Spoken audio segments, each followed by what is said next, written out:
What up, Hyperchange? Welcome to another episode. Doing a quick live stream. I've been making a bunch of trades in my portfolio, so I wanted to update you all. Obviously, not financial advice. Nothing I do on the channels or say is ever financial advice. Don't want people to follow my trades. I've been moving a bunch of my money around, just thinking, a lot about this entire macroeconomic situation. I bought Square or Peloton stock 2 weeks ago. I bought Square stock a week ago. Companies I love. Also, if you give me a thumbs up, just so I know you can hear me, okay? Companies I love, but just the more and more I've been thinking through this economic crisis we're in, illness 19, and just my own investing process. Like today, I sold both of those companies. So I sold my Square, sold my Peloton. I didn't even really want to make this video right now, but my whole point of Hyperchange is to document, my investing diary, my journey, and my thought process. So that's what I want to do with this video. So Square. I love Square as a company. Just put out an amazing video with ARK Invest, and like I think they're such an amazing company, huge long-term potential to digitize banking. The Cash App is on fire. I think that has huge potential as well. But the more I thought about what is going to happen in Q2, I mean, the economy is literally shut down right now. We're already in Q2. It happened in March as well. I think things are getting better. It looks like the curve has been flattening, which is awesome news. But when do things reopen? How fast do they reopen? How fast does business return to these local businesses? Square is super levered to small businesses, cafes, tiny little companies that are exactly the people who are closed, exactly the people getting hit, who can't pay their bills, who are going to potentially go out of business. And so I think literally every single day the shutdown occurs, more and more sort of reverberation impacts happen to Square's business. And so that I love Square and I think they just have so much potential. But I was looking at the valuation. I'm like, okay, 24.5 billion for a company that just did 4.5 billion in revenue. Revenue's probably going to go down. Who knows if they're going to have to raise capital? Who knows how long this is going to last? I just don't know the plan to reopen it. And as much as I love Square and I've always wanted to be a shareholder, like I just kept thinking about it and I was like buying this stock right before it's going to be their worst quarter, their first no growth quarter in years, and who knows when it's going to end. Just seems like it just didn't make me feel good. So I'm a bummer. I'm bummed because I love Square. I love the potential. But just right now for me, I just don't want to hold it. And honestly, the common thread among all of this is it's just personally, like, I don't think Tesla stock has fallen enough. They had an awesome Q1. I think their Q2 is going to be horrible. I think maybe even Q3 might not be that good. And I just think Tesla stock is still overvalued and they're my favorite company. So I'm kind of like, yeah, I'm kind of hoping that Tesla crumbles a lot more so I can put all this money into Tesla. But the bottom line is I just wanted to have more cash and wasn't sure about Square and thought this was a really uncertain time to hold that equity. So that's what I did with Square. Peloton I sold because I made like 25% on my Peloton, which was awesome. About break even on my Square. But Peloton, like, man, I've been talking to customers, been doing my research. I'm just so on the fence about whether this is a company that is more than a fad. There's so many fads in the workout space. Is Peloton actually going to come out with more products? Do they really have a sticky enough business model to go all the way? The way they talk about their products selling themselves word of mouth, but then the gross margin of all their products using to being subsidized marketing, and then all their profit is those subscription fees. I don't know. I think that's interesting. I don't know. I actually think Peloton is going to have a huge bump because people are working out at home using the Peloton app. Their sales of the bike are going to go up because people can't have their gym. So I think Peloton might actually structurally be benefiting from this. But once again, this is just a personal choice of like, I love both of those companies long term. I think the CEOs are awesome. I think they're disrupting, huge runway for growth, potentially both 10x upside in both those names. But just like personally for me, the time wasn't right to hold on to them. And I'm personally thinking that we're going to see another, I don't know, this is just my theory. And like, I could be totally wrong. Of course, I'm already like second guessing myself the second I do these trades. And I literally never, like, I make like one trade a year, like all of 2019, the only trade I made was just buy Tesla, like a bunch of like 10 times. Whenever I had money, I would just buy Tesla, leave it. I still haven't sold any of my Tesla. So I'm a super boring investor. But now there's like the market's crashed. I have a little cash. There's all this opportunity. I've just, I've just been thinking a ton about my portfolio, about how to maximize and capitalize on this opportunity, how to structure everything. And that's why I've been making, buying a little Peloton, buying a little Square, then now selling them just because I'm still, changing my mind and having new ideas and just thinking things through. And so that's where I'm at. And I just wanted to like kind of document this because like my number one rule with Hyperchange: authenticity, transparency, keeping it real, documenting my journey, just being open about what, my portfolio management strategy is. So anyway, That's what I'm doing. I also think it was so awesome that Jack Dorsey just gave away $1 billion of his Square stock to small businesses. I think that's awesome, but to also see the CEO selling, I don't know, it's such a good cause. I think Jack Dorsey should be like hugely commended for what he's doing. Helping small businesses. He's on the front lines. I think part of the reason he did that and why it spooked me out to own Square is because he's been seeing firsthand how hard these Square businesses are hit. And I think it's just going to take several quarters for them to recover. And maybe the stock will just never get hit and it'll just resume because they know everything's going to recover. But I don't know, it just felt too risky for me. And frankly, I've actually been thinking more and more about my own investing process. Like, okay, with Peloton, like I feel like I jumped in a little bit too quickly. I didn't really do all my research. And so I've been thinking more and more about making like a very structured investing checklist of like, really has to meet all this criteria for me to buy a stock. And that I'm planning on turning into a new book. So that's what I've been working on kind of in the background. But at the same time, me working on this book and my investing checklist, realized like these companies did not meet my checklist. I knew Tesla, I've been studying Tesla for like almost a decade, like literally like years and years, hundreds and hundreds of hours studying Tesla. That type of research and confidence in a company is very hard to build. And that's the type of proficiency I want to have if I want to be investing, because once I start buying a huge stake in Peloton or Square, I'm going to want to be, adding to that stake, continually and thinking about it as like a super long-term investment for years to come. And so now I feel like kind of like an idiot because I like had a false start where I like took two toe in the water positions.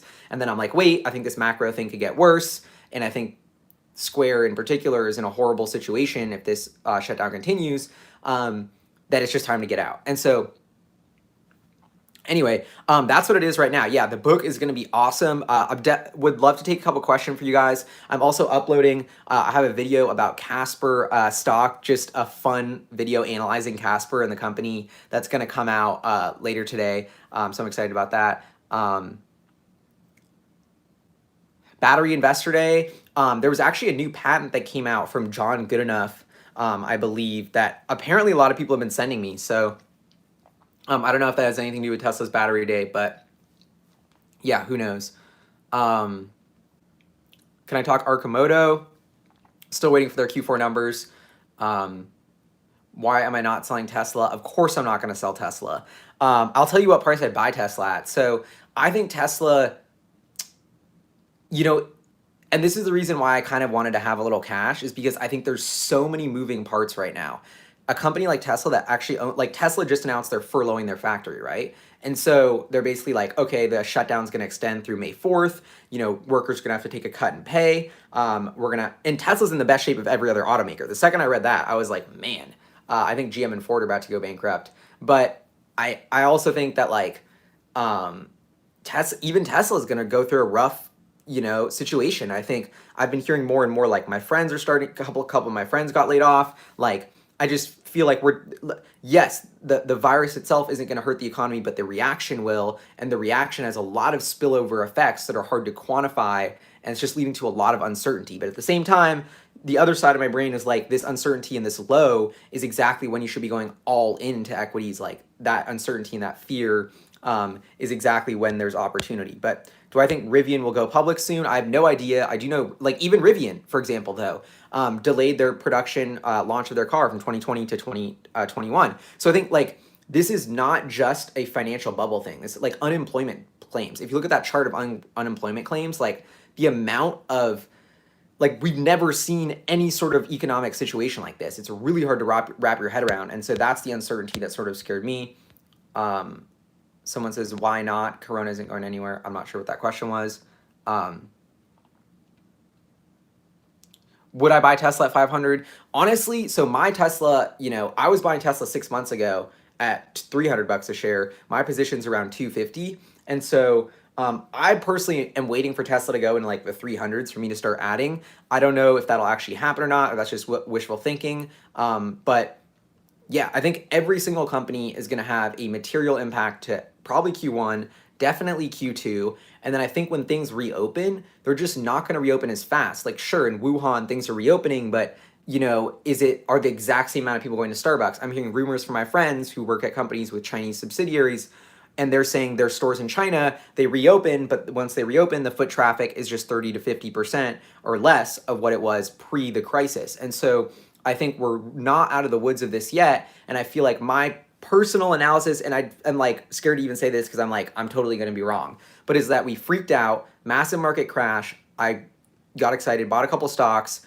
But now I think the sentiment has turned where everyone's like, oh, the curve's flattening, everything's peaking, we're through this. And I personally am of the camp of like, I think there could be another leg lower. I think there could be a second wave of like, wait, there are some real lasting effects we're gonna have to deal with. And so I don't know. I'm just waffling here. As you can tell, I'm like, don't have a concrete decision, and I'll probably do a live stream in a week, changing my mind again about what I think about the markets. But that's just the times we're in right now. Like, we're going to look back at this, how everyone always talks about what happened in 08, 09, like all these stories.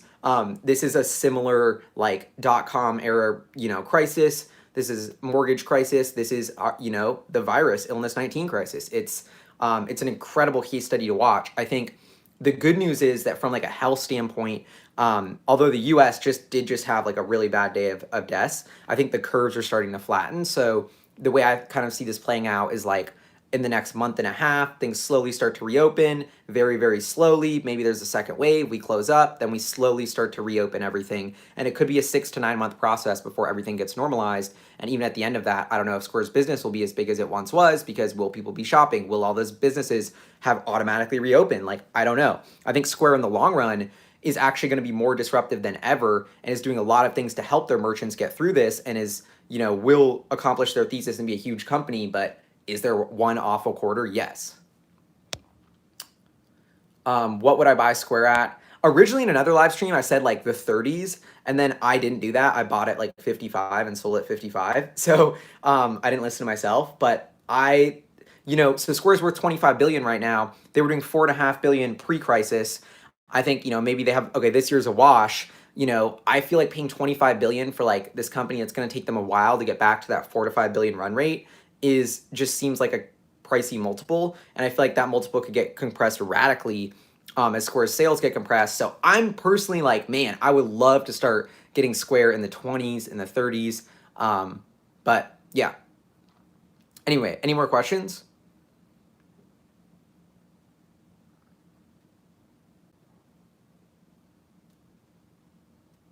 Carnival Cruises, I don't like that one. Could Square benefit from a downturn by earnings from small business loans? Maybe. Who knows? All right, I'm gonna wrap this up. Zoom stock, man, that's a crazy one. All these conference calls, I'm just gonna say like this earnings season is gonna be like the best earnings season we have had in so long. Like just listening to all of these companies, hearing how they dealt with this, like it's gonna be fascinating. We're gonna learn so much. And I think that's going to be when the wake-up call for Wall Street hits, is like all of these companies are like, yeah, things are getting ugly. We have to furlough employees. We have to cut pay. Like, and then you're going to see other conference calls like Zoom where they're like, we literally, like, our systems broke because we couldn't sign up enough people. And then the New York Times wrote an op-ed about our security because we had no idea we were going to blow up this fast. And, but our revenue is through the roof. And so Slack is going to have a similar thing. So we're going to learn so much about all of this when these quarterly calls come out. And I think we're sort of in wait and see mode to really, and everyone's just guessing about what the impact of this is. And we're going to start to really materially see that impact with these earnings and conference calls. I can't wait. I'm going to be covering it all on the channel. Auto companies, Lyft, Uber, Square, what is going on. I think it's so fascinating. Anyway, thank you all for tuning in. Just want to make this live stream to update you all on what I'm doing. Of course, not financial advice. I don't want people to follow what I do, but I just be transparent as sort of my ethos of the channel. So I hope you all appreciate that. And seriously, thank you all for tuning in. I have an epic video about Casper that is coming out that I mentioned. So definitely check that out. It should be live like within the next hour. Can I do a video about how to buy a single share of Tesla stock? I would just say Google that. I could do a video about it. I use Vanguard. I think they're awesome. Anyway, peace out, hyperchangers. See you next time.